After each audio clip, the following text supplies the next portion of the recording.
mentioned that the full potential of CSME won't be realized anytime soon. That's our top story in Caribbean Newsline for Friday, June 8th. From the CMC News Center in Bridgetown, I'm Nicole Best.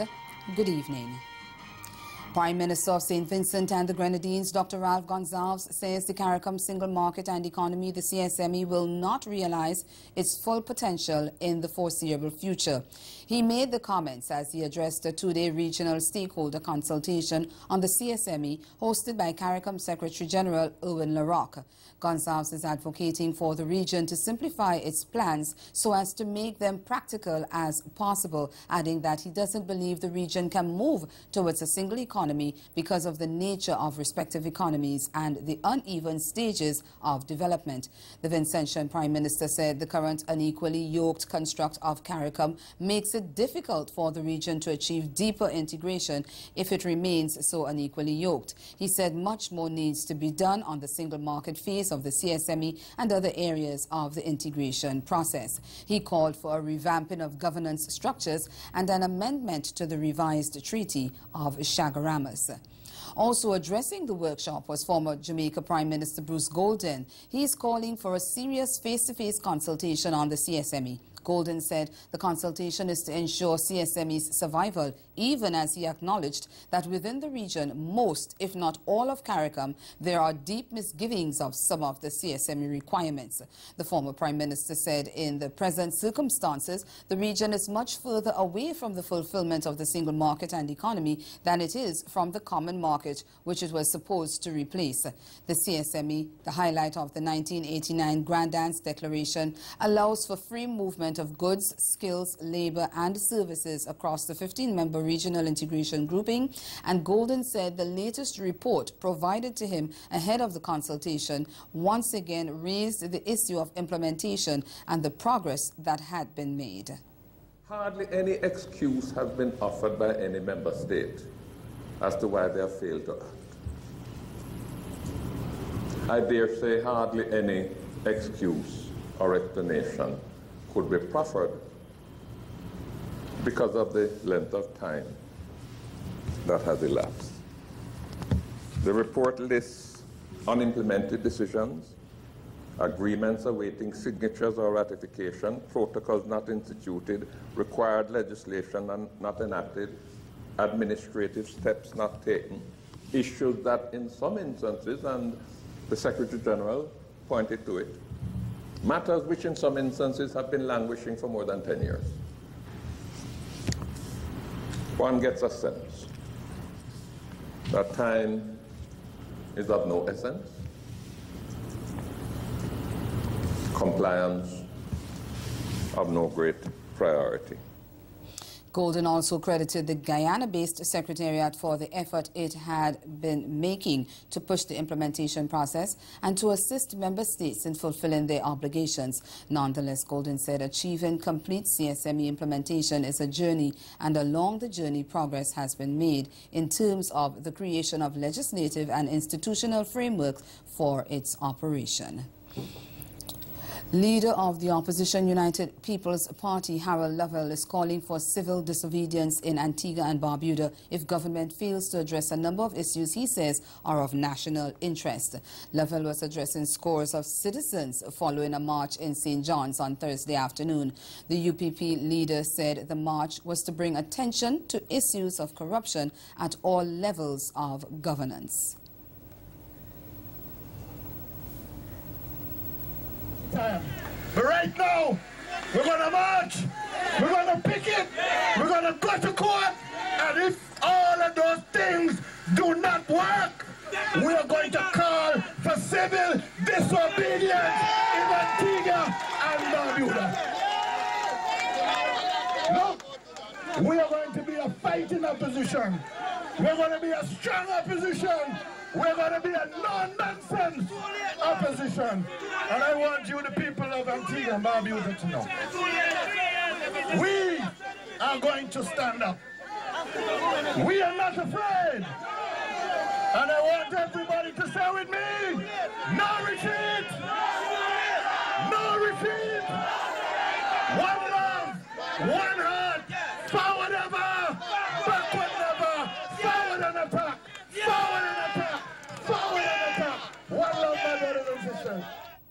Also attending the march was opposition leader Jamal Pringle. He tells CMC News he was satisfied with the turnout.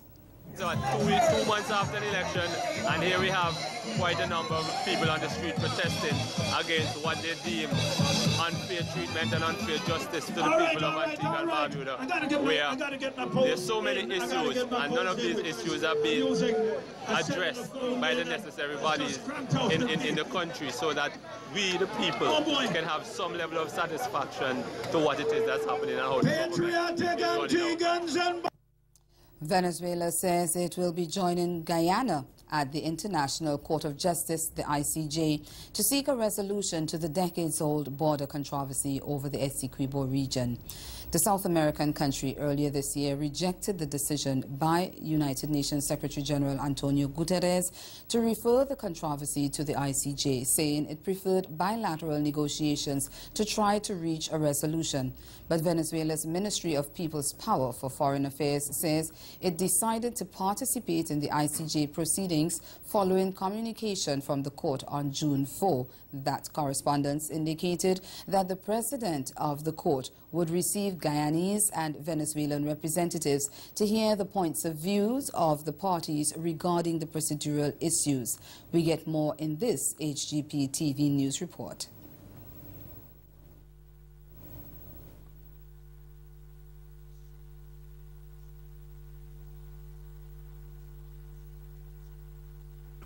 Since Guyana wants to move ahead as quickly as possible.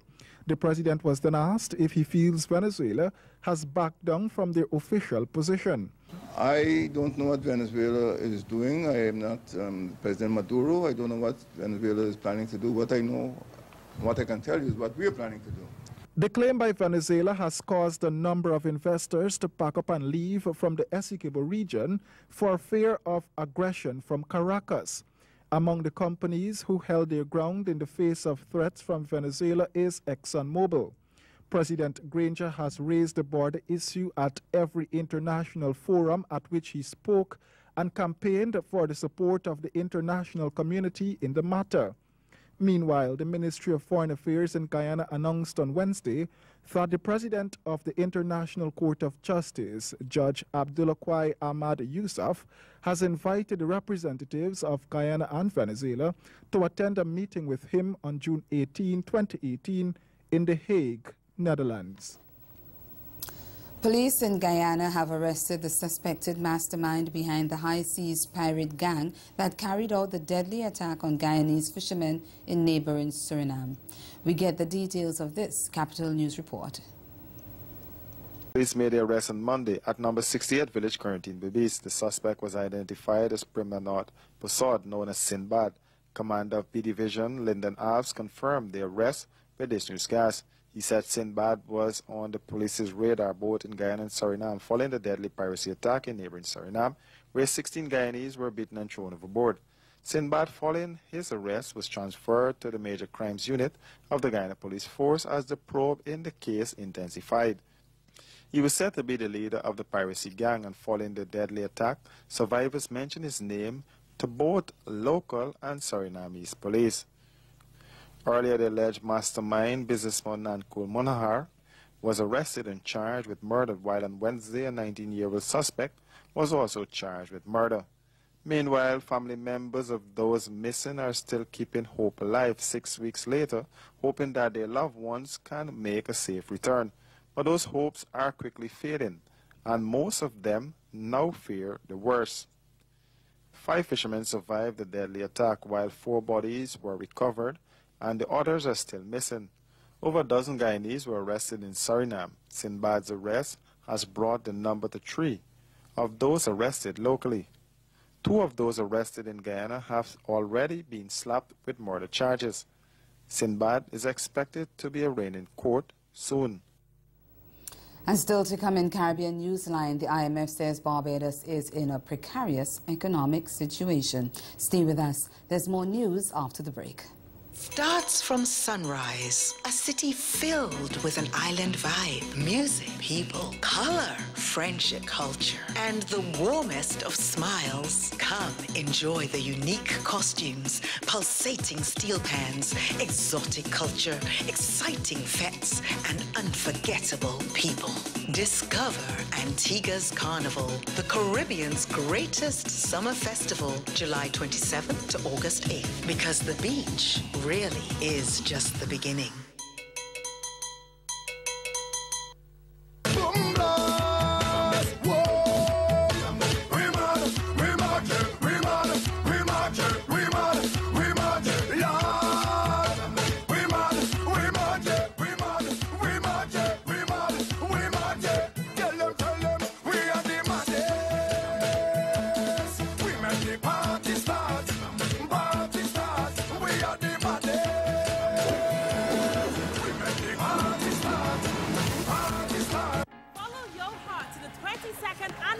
Kids Music Festival from June 27th to July 1st, 2018, featuring Casty Band, Sizzler Laundry, Small Axe Band, Nyla Blackman, and Betty Wack. Also, Patti LaBelle, Dijon, New Vibes International, Rhythm of the Beat, and Wayne Wonder. Spice, August Alsina, Aishona, Byron Messiah, Flasher, Shaka Dimas and the Flyers, and Miss Lauren Hill. Save the date and book now for the 22nd Annual St. Kitts Music Festival, an experience like no other.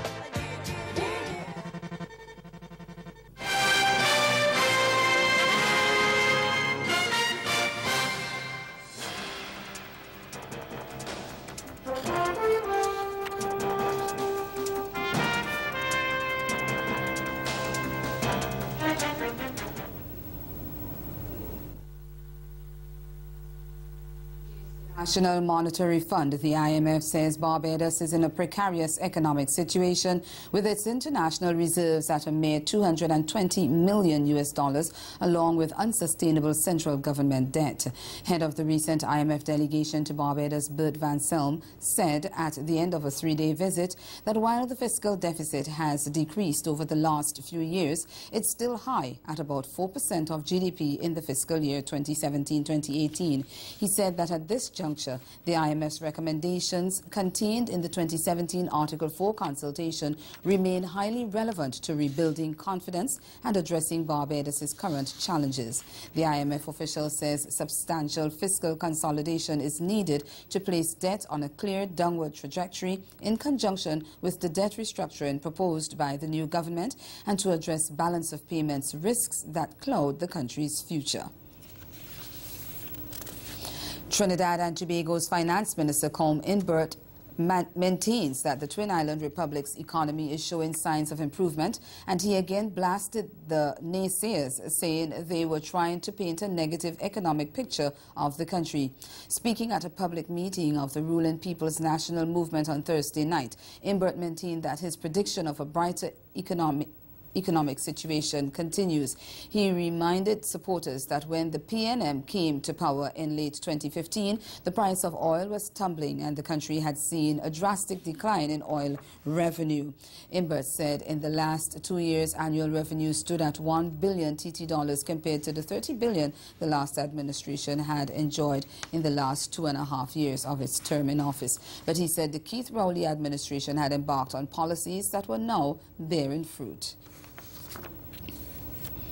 The governor of the Eastern Caribbean Central Bank, the ECC, Timothy Antwine, says building resilient cities across the Caribbean will require a holistic approach. He says a debt and fiscal resilience framework as well as contingency debt instruments for loans should become mandatory for all Caribbean countries as part of resilience measures following natural disasters. Antwine says the implementation of psychological interventions should also be taken into account to deal with those suffering the mental effects of traumatic disasters. We get more in this GBN News report.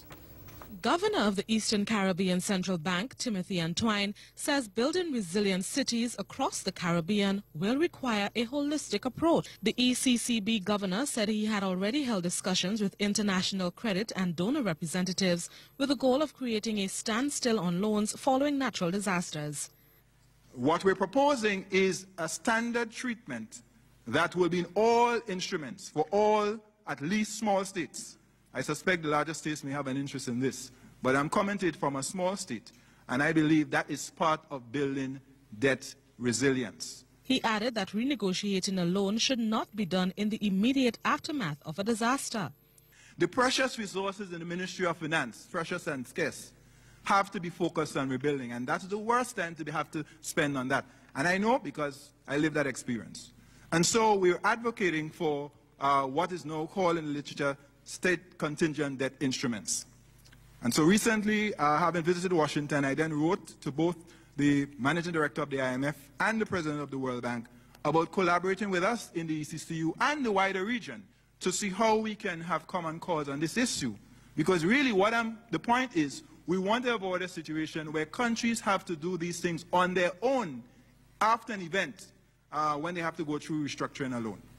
The governor added that psychosocial needs of citizens should be an integral part to building resilient cities, as there is evidence to show that increased mental health issues in recent times are being linked to natural hazards.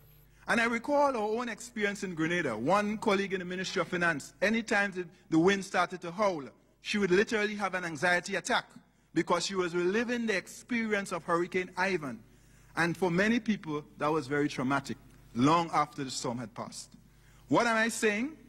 We have to invest in terms of building resilient cities, building resilient communities in psychosocial infrastructure.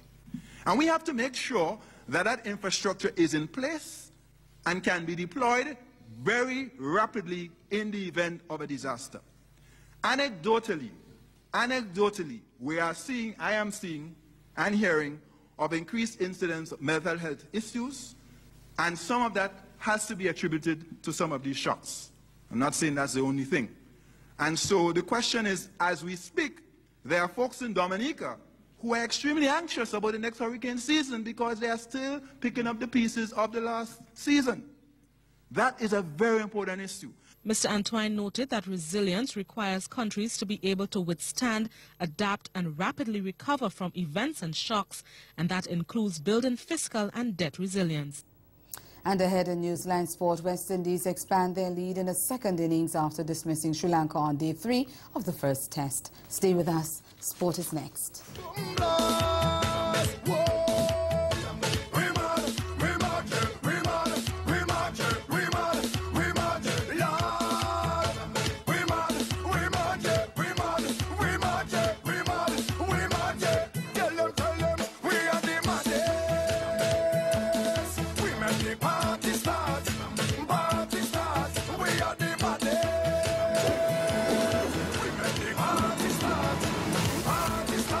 Do you wish to combine a vacation with pure laughter?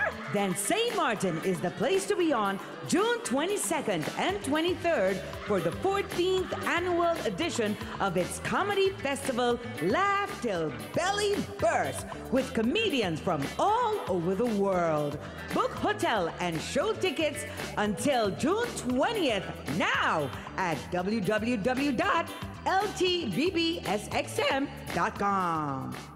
Okay, so you representing basically the area that you're from. Where I'm from, and then, you know, working my way up through, and you know how it is out here in the street. It is street difficult. life. It is.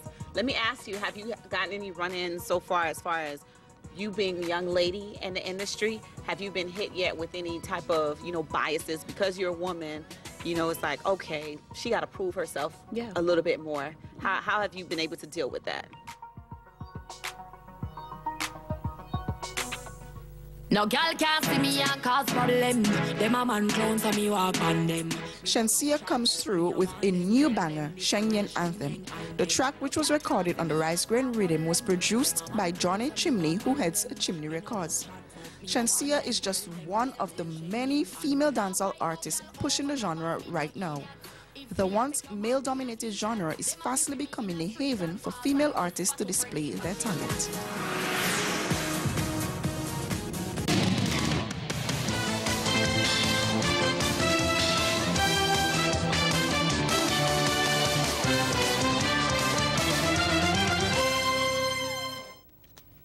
A clinical West Indies were tasting victory in the opening test against Sri Lanka after dominating the third day of the contest at the Queen's Park Oval on Friday. Left-hander Kieran Powell strokes an aggressive unbeaten 64 as the hosts reached 131 for 4 at the close of their second innings, a lead of 360 runs ahead heading into Saturday's penultimate day. They had earlier bundled Sri Lanka out for 185 in their first innings 25 minutes before the scheduled tea break, with Miguel Cummins claiming 3 for 39 and fellow pacers Kimar Roach and Shannon Gabriel taking 2 wickets apiece. Let's take a look at the highlights from the last session of the day. And Brathwaite just looking to stitch together a partnership. Well, then this happened. That was a no ball. And Sri Lanka, I don't think, could believe their luck. And that was a big no ball. And see what happens the very next delivery. And Smith, after given that reprieve, just drags it back onto the stumps. So Lakmal striking first. And Smith on his return hasn't had a very happy game. But Powell coming in immediately got into the act. And then it was Lahiru Kumara's turn. Good catch in his very first over. Brathwaite, a thick edge and a good catch by Niroshan Dikwella. Very well done. Two-handed, excellent catch, diving in front of a slip. Powell, of course, was outstanding with his shot selection, some delightful drives. He's very good against anything pitched up, but equally good against spin. Not afraid to come down the pitch, picking his spots. Short and wide, was crashed. And he was very severe on anything pitched up. Looked to be in very fine form. And then Hope. Brilliant catch that was. Kusal Mendis was onto him quickly. Lahiru Kumara working up a good head of steam, and take a look at this catch.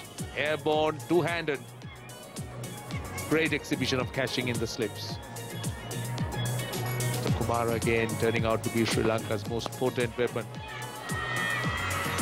Powell continued.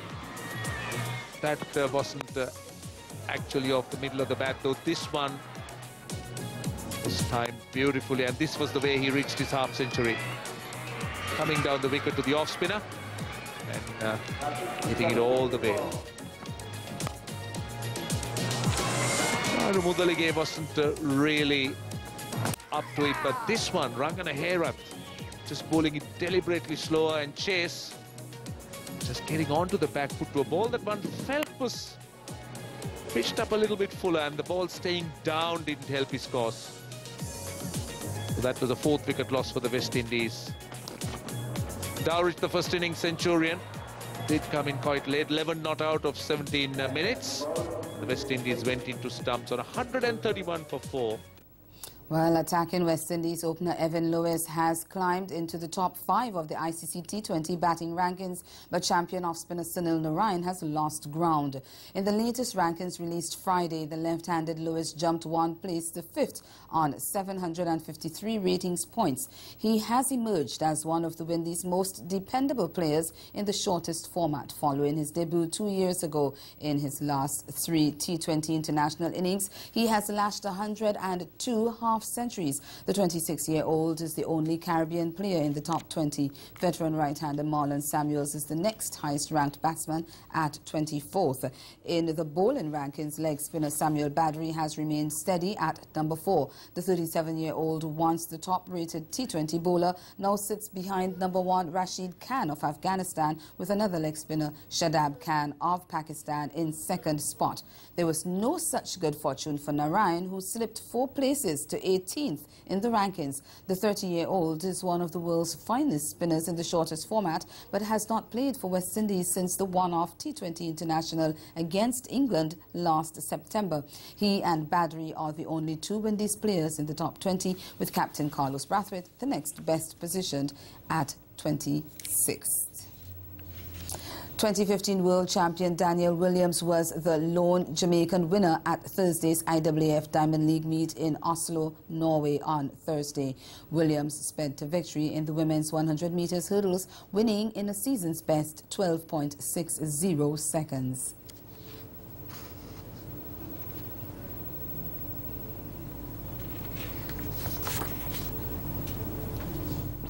A bit of a scrap on here. Talia just beginning to get into this. Queen Harrison finishing very, very quickly, but it's Talia at the moment. Might just have this. No, she doesn't. Williams wins it. Williams in the last hurdle finished strongly. Commonwealth Games champion Kimberly Williams was third in the women's triple jump, clearing 14.50 meters with compatriot and a silver medal. Well, that's the sport. Stay with us. We'll be right back.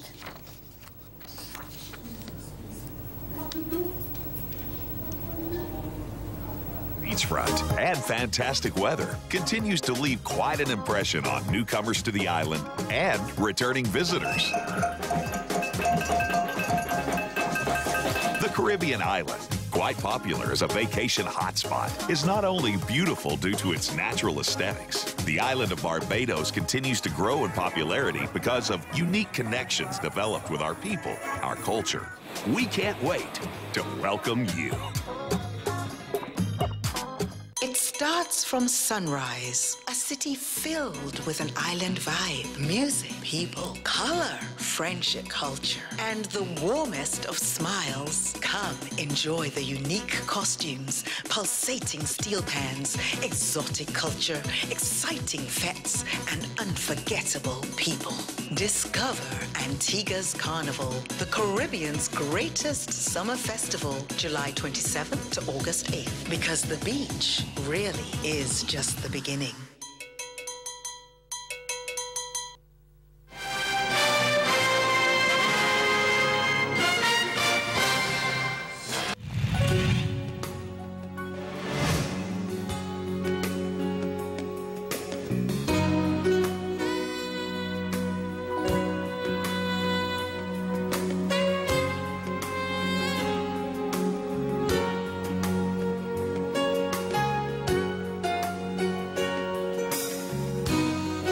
Again, the major developments of this day.